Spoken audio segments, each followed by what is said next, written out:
got out of high school, my dad thought I was going to go to college, and I decided I had no desire to go to college.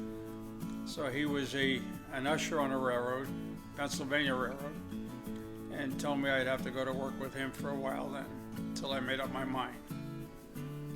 I went down, they had an opening for a month during the Christmas holiday to make reservations on the trains. I went down for a month. I wound up there for almost 40 years. I kept getting improved jobs and with more responsibilities, and finally retired in 1991 as a general superintendent. Got a chance to meet a lot of people. Of course, I had to take my children out of school and relocate them, which was very difficult for my wife and the children. But it was enjoyable to work at different locations and meet different people. It was fun.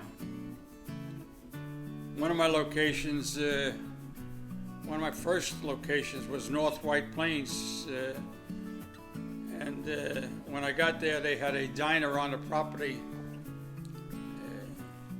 belonged to an outsider, and they were repaving the parking lot and redoing it.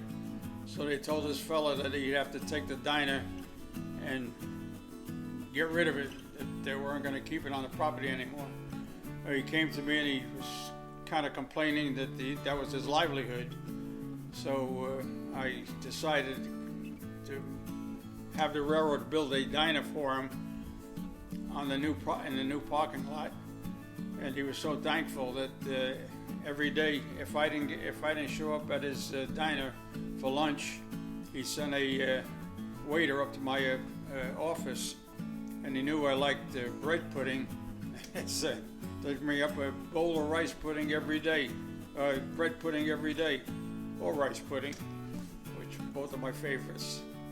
So we had a good understanding with him. He appreciated it, and that's the way it worked out. So that worked out for about 35 years, going to the different jobs, retiring in 1991.